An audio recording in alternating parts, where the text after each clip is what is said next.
Hi, everybody, and welcome back for another chapter of Sri Nisargadatta Maharaj's I Am That. Welcome, welcome, welcome. Today we will be looking at chapter 54, Body and Mind are Symptoms of Ignorance. And no offense to the questioner, but let's listen to Maharaj. Mahadakash is nature, the ocean of existences, the physical space with all that can be contacted through the five senses.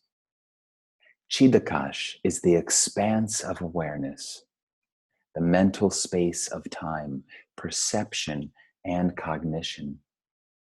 Paramakash is the timeless and spaceless reality, mindless, undifferentiated, the infinite potentiality, the source and origin, the substance and the essence, both matter and consciousness, yet beyond both.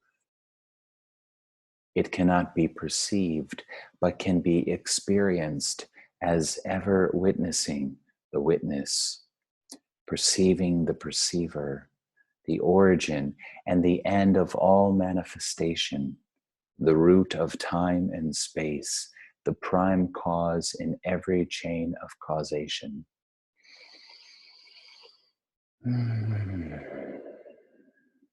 It's divine poetry. Anybody else want to hear it again?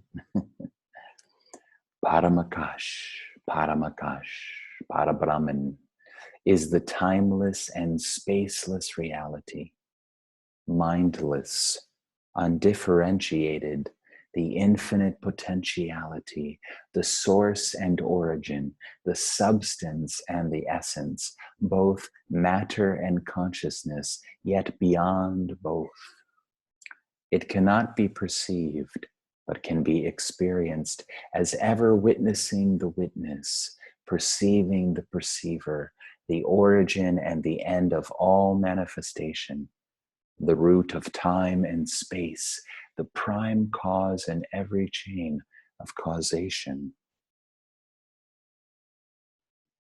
What is the difference between vyakta and avyakta?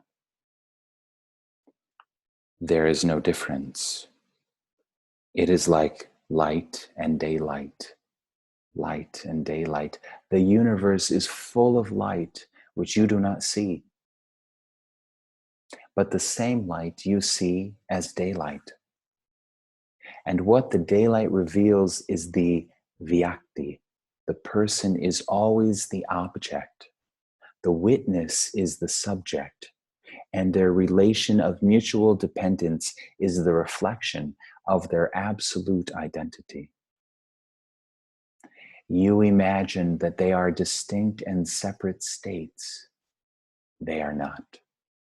They are the same consciousness at rest and in movement, each state conscious of the other.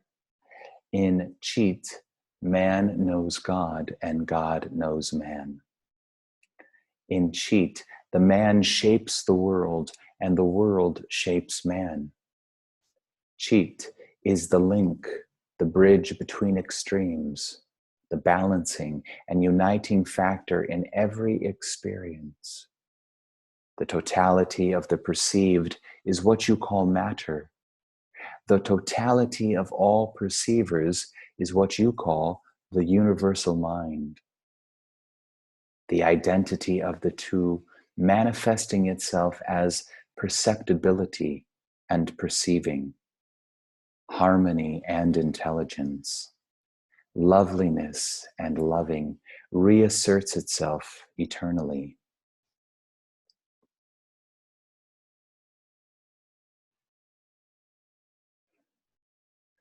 The three gunas, sattva, rajas, tamas, are they only in matter or also in the mind?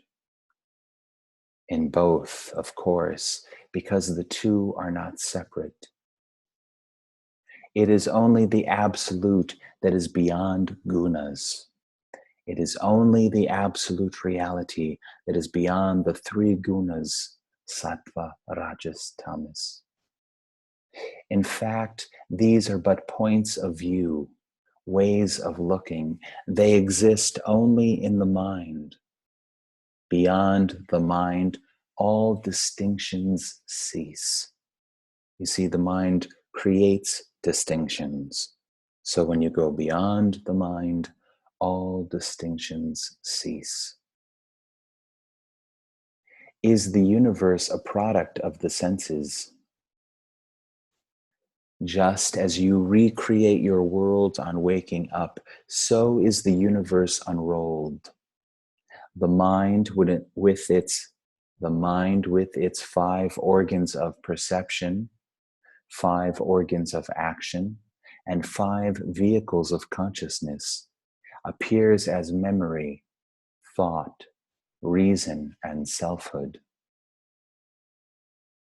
The mind, with its 5 organs of perception, 5 organs of action, and 5 vehicles of consciousness, appears as memory, thought, reason, and selfhood.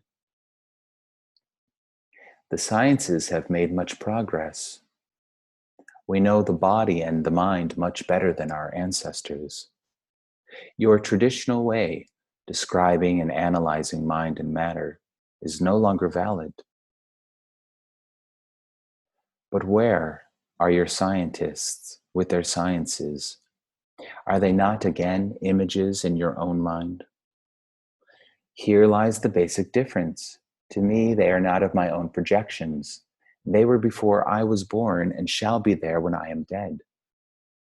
Of course. Once you accept time and space as real, you will consider yourself minute and short-lived. But are they real?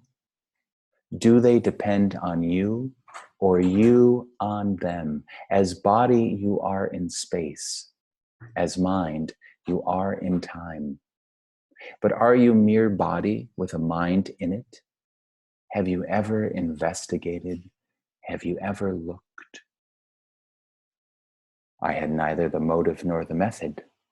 I am suggesting both the actual work of insight and detachment is yours. The only motive I can perceive is my own causeless and timeless happiness. And what is the method? Happiness is incidental. The true and effective motive is love. You see people suffer and you seek the best way of helping them. The answer is obvious. First, put yourself beyond the need of help.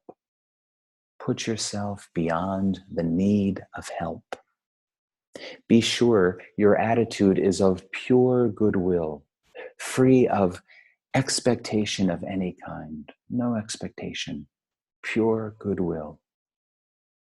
Those who seek mere happiness may end up in sublime indifference, while love will never rest. Love will never rest. As to method, there is only one. You must come to know yourself, both what you appear to be and what you are. Know yourself, both what you appear to be and what you actually are. Clarity and charity go together. Each needs and strengthens the other. Clarity and charity, awareness and love. Awareness and love, clarity and charity.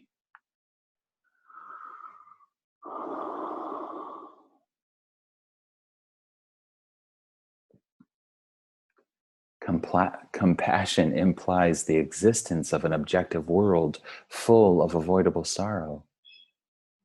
The world is not objective, and the sorrow of it is not avoidable.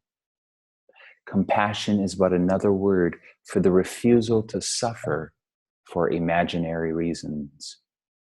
Compassion is but another word for the refusal to suffer for imaginary reasons.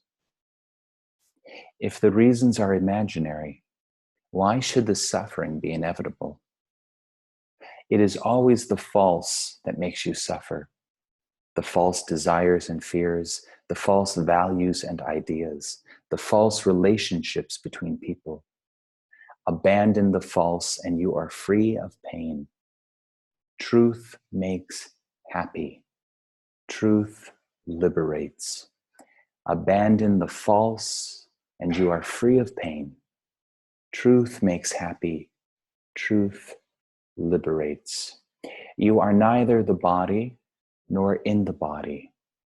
You are neither the body nor in the body. There is no such thing as body. There is no such thing as body. You have grievously misunderstood yourself. To understand rightly, investigate. There is no such thing as body. You have grievously misunderstood yourself. To understand rightly, investigate. But I was born as a body, in a body, and shall die with the body as a body. This is your misconception. Inquire, investigate, doubt yourself and others. To find truth, you must not cling to your convictions. If you are sure of the immediate, you will never reach the ultimate. Your idea that you were born and that you will die is absurd. Both logic and experience contradict it.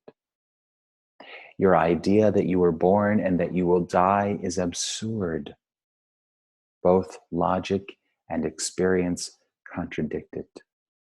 The entire universe contributes incessantly to your existence. The entire universe contributes incessantly to your existence. Hence, the entire universe is your body. In that sense, I agree. All this happens because you think yourself to be the body. Okay. Thank you, Nisargadatta. Let's end here. You are neither the body nor in the body.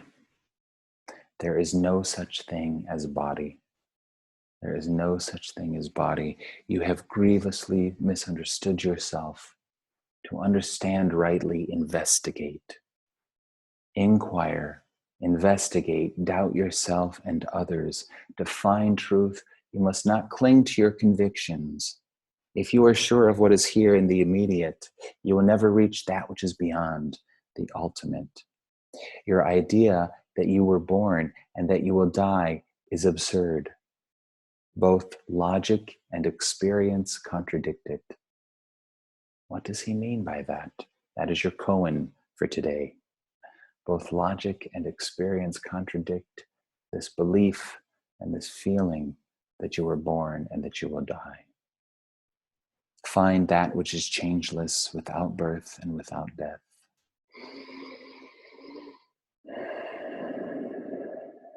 You are nothing perceivable or conceivable, but that which makes all perception possible. And that is life, the supreme awareness. Okay, thank you, Nisargadatta Maharaj. Thanks, everybody.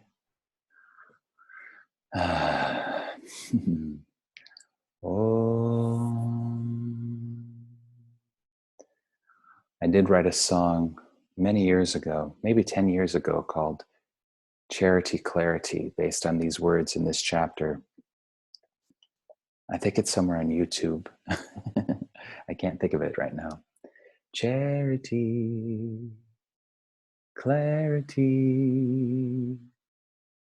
charity and clarity, awareness and love, awareness and love, awareness and love, awareness and love. Charity and clarity go together hand in hand.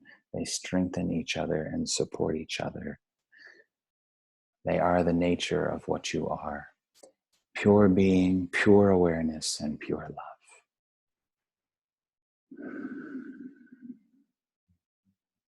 Okay, namaste.